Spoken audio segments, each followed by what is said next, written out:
Je donne maintenant la parole à Son Excellence, Bakary Yahou Sangaré. Bonjour la famille, j'espère que vous allez tous bien. Si vous êtes nouveau, n'oublie pas de vous abonner à la chaîne et activer la cloche des notifications. Merci. Ministre des Affaires étrangères, de la coopération et des Nigériens à l'étranger, du Niger.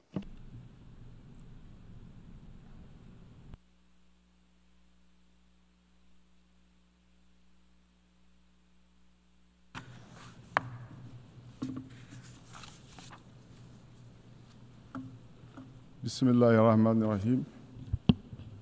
Monsieur le Président, Excellences, Madame, Messieurs les chefs d'État et de gouvernement,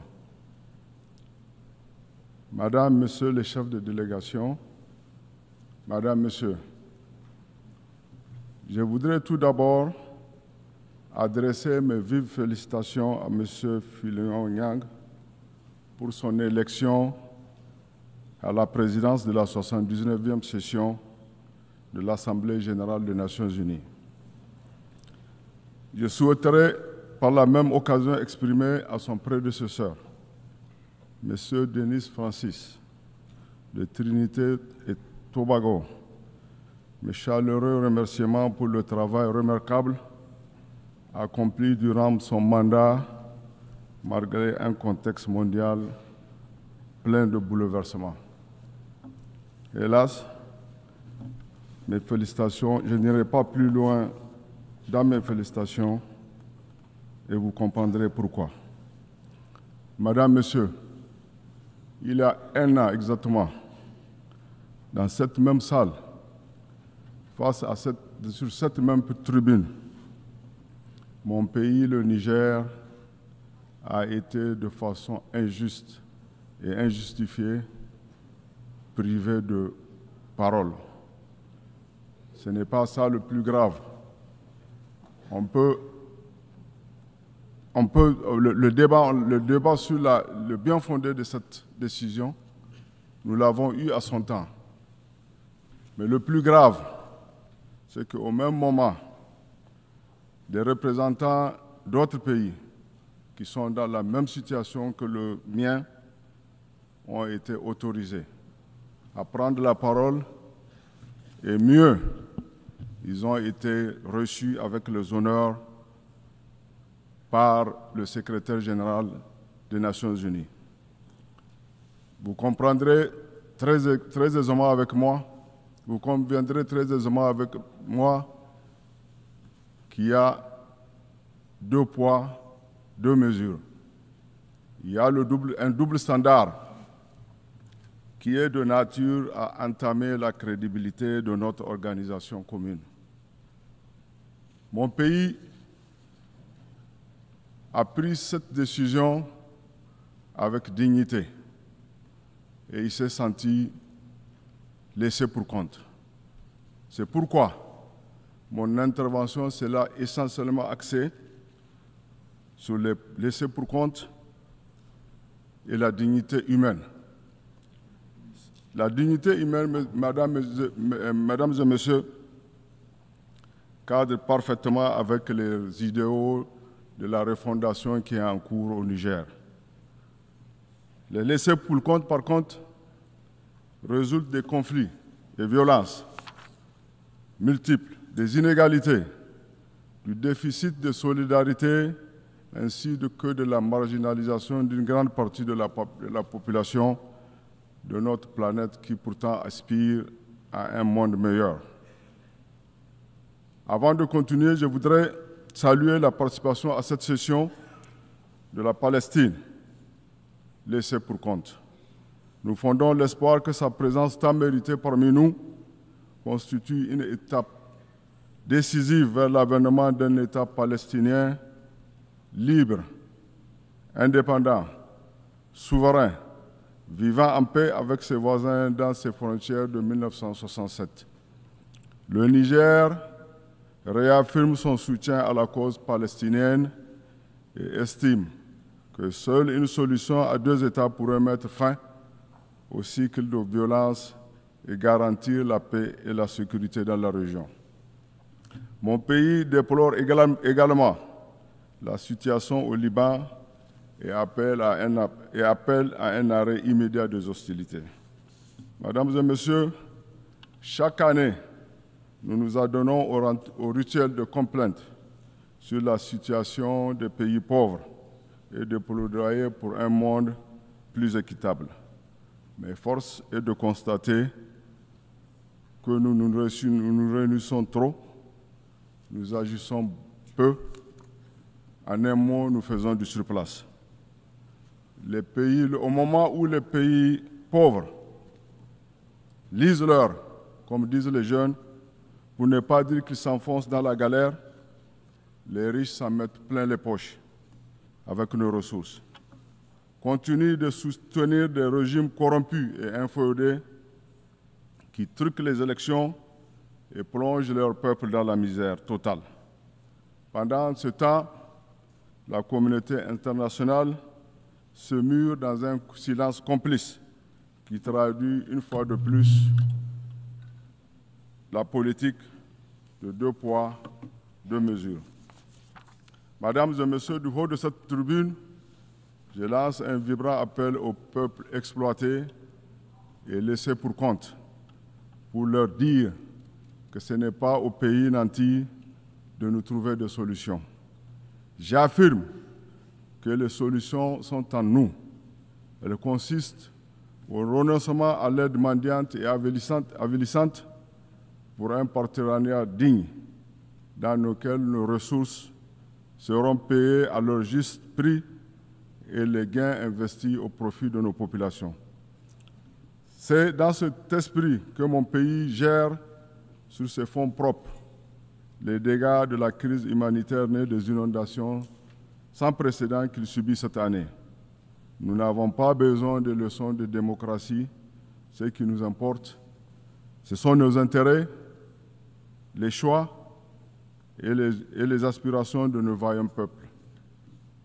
Comme l'a dit le président du Conseil national pour la sauvegarde de la patrie, chef de l'État, son Excellence le général de brigade Abderrahmane Tchani, aucun État, aucune organisation interétatique ne dictera à mon pays la conduite à tenir, encore moins son agenda en matière de partenariat stratégique ou diplomatique.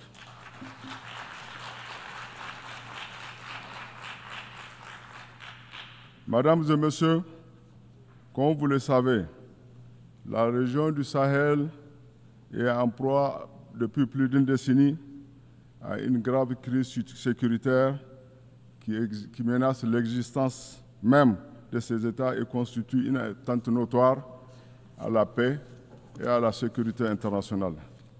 Dans le souci de faire face aux défis communs qui les assaillent, notamment sécuritaires, les 3 pays sous le leadership de leurs excellences, le capitaine Ibrahim Traoré, président du Faso, le colonel Assimi Goïta, président de la transition du Mali, chef de l'État du Mali, le général de brigade Abderrahmane Tchani, président du Conseil national pour la sauvegarde de la patrie, chef de l'État du Niger, ils ont signé le 16 septembre 2023 la charte de l'Iptako-Gourma instituant l'Alliance des États du Sahel. Aujourd'hui, force est de constater la forte adhésion des populations ainsi que le succès militaire engagé sur le terrain par les forces de défense et de sécurité dans la lutte contre le terrorisme et la criminalité. C'est l'occasion de saluer la création des forces unifiées de l'AES et la bonne coordination entre les unités mises en place. Je rends un vibrant hommage à toutes les victimes civiles et militaires de la violence au Sahel.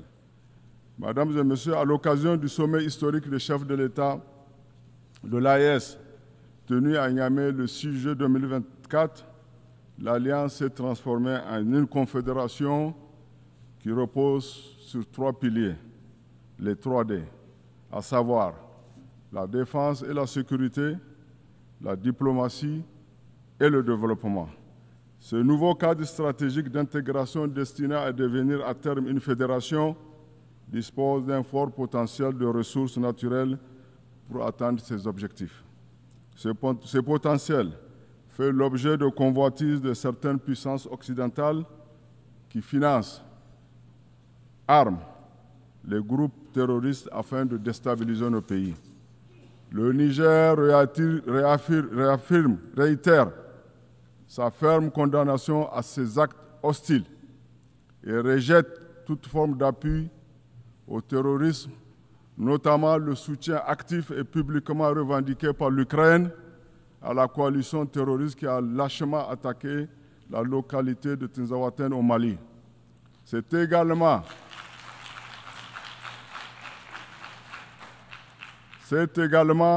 le lieu de dénoncer les actions subversives et la nouvelle stratégie de recolonisation revendiquée et assumée par la France, qui renseigne, forme, finance et arme les groupes terroristes au Sahel.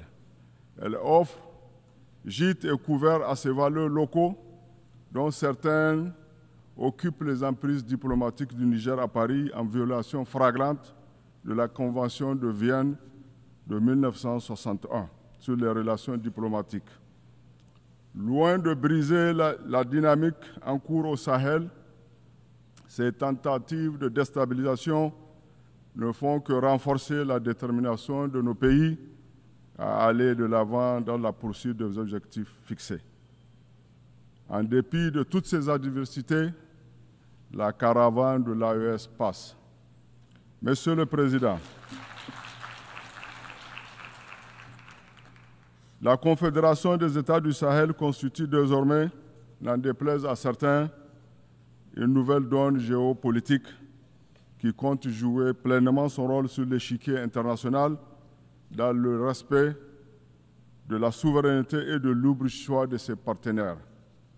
Comme l'a dit le président, son Excellence, le colonel Assimi Goïta, président de la Confédération AES, à l'occasion de l'an 1, dans notre dynamique d'indépendance et de souveraineté recouvrée, nous restons ouverts à la coopération.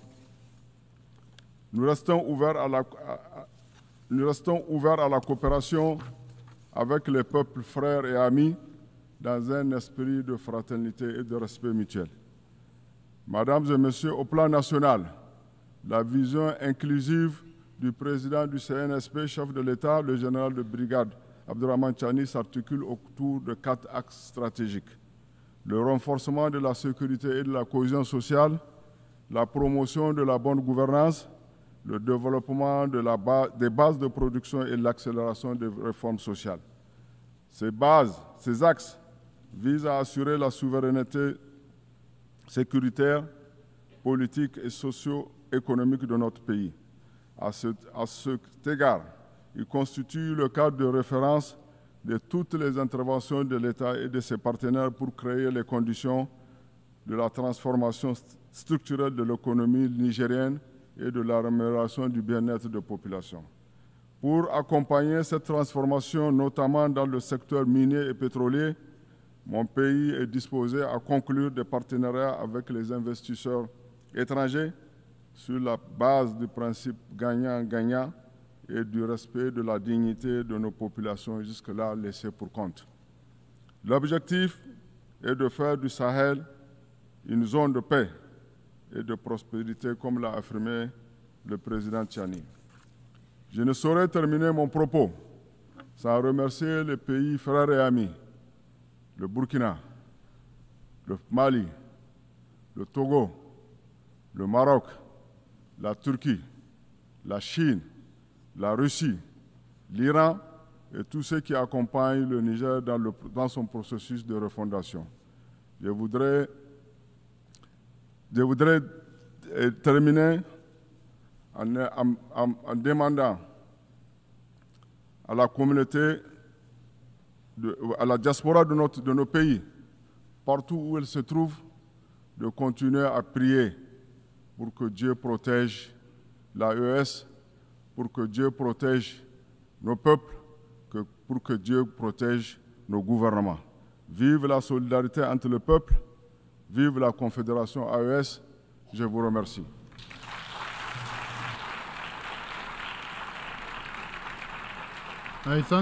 Je remercie le ministre des Affaires étrangères, de la Coopération et des Nigériens à l'étranger du Niger.